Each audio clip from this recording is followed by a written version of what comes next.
We live in the year 2013. 100 years ago, nothing in this classroom would have existed except the tables and chairs that you're sitting in.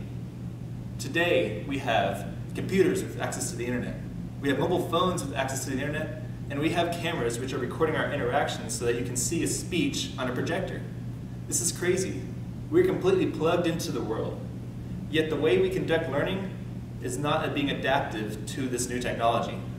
We are still sitting in these tables and chairs from 100 years ago. Something needs to change, and the classroom needs to change. I really like this topic of education. I've been doing some research in the field of online education and internet learning, and it's very interesting.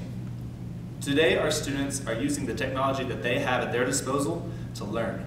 Yet they aren't doing the learning in the classroom, they're doing the learning outside of the classrooms and independently.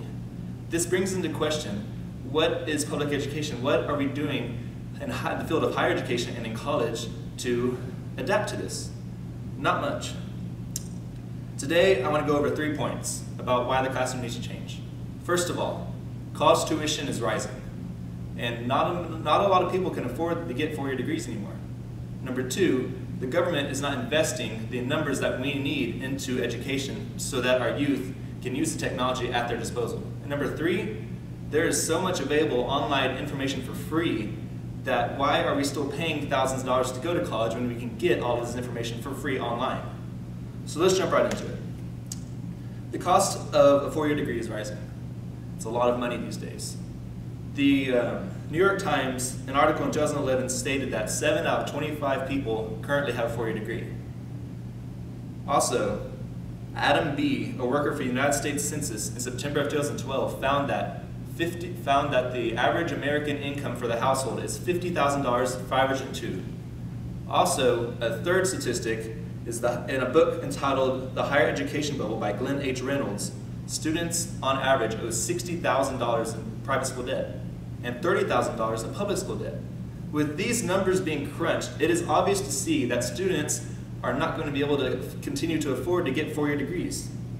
But we are told that no matter the cost, attaining a college degree is a necessary ticket to future prosperity. No, I think that is a false notion. That doesn't make sense. We are told that from a young age we need to go to a good high school. We need to go and make good grades. We need to apply for a good college. And we need to go to that college and do really good on all our exams so that then we can graduate and start making money only to pay off the school that we went to. That's not making much sense to me. Another thing that sucks is that these students are being pressured to pay off their loans and they can't get married or go and buy a house because of the loans that they owe to the bank or to the school, which is stagnating the economy. So that's not good. Going into point number 2, the government is not investing enough of their numbers into public education.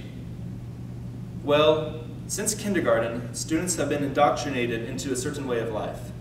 They go through the same type of pressure that many students go to so that they can eventually go and succeed in a way that society tells them to. In Finland, they were experiencing the type of education system we have now. A lot of people can agree that the United States isn't doing that great in terms of educating its children and teens. That's something a lot of us can agree on. Well, in Finland, about 30 to 40 years ago, they were going through the exact same thing. But then, something changed. Today, Finland is leading the world in science and leading the world in reading and math. Their test score is number 2 in reading and math, while the United States falls far behind, averaging 25 in math, 17 in science, and 12 in reading. These numbers are indicating something, that the United States government is not investing the same way that Finland invested in their youth. Well, the Finland government did 5 things that really stand out. First of all, they decided to get rid of private schools. Second of all, they decided to encourage cooperation among students instead of competition. Thirdly, they decided that they would get rid of standardized testing.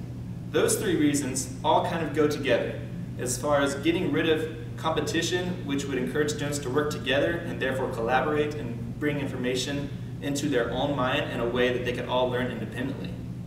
The 4th reason is that students didn't start school until age 7, which allowed kids to be kids when they were young.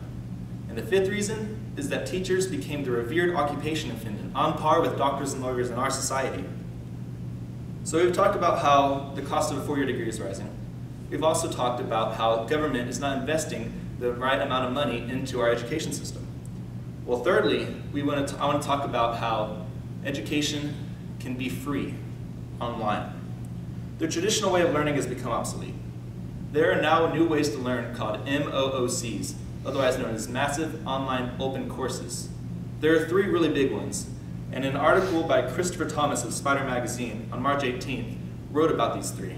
These three MOOCs are Coursera, edX, and Udacity.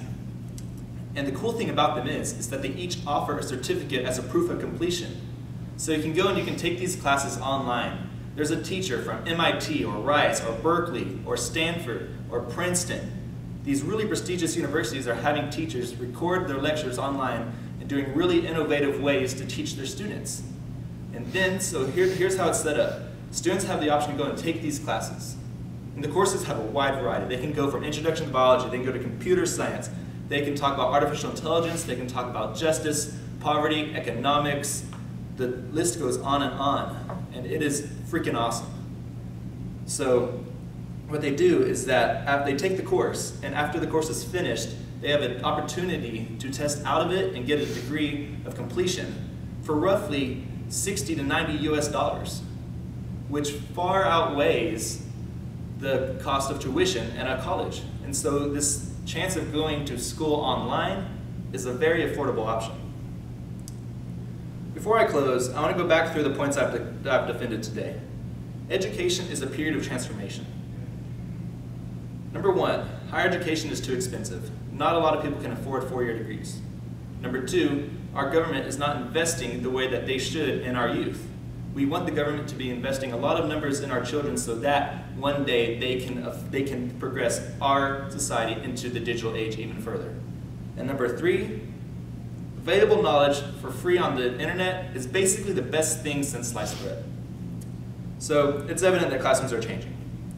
Bill Gates has come up with an idea recently about an educational program that will cater to the individual. But I only have one question about it. When will it be ready? Or are we going to be cursed to continue paying hundreds of thousands of dollars for a degree? And after that, we aren't even guaranteed a job after we graduate. I'll let you decide.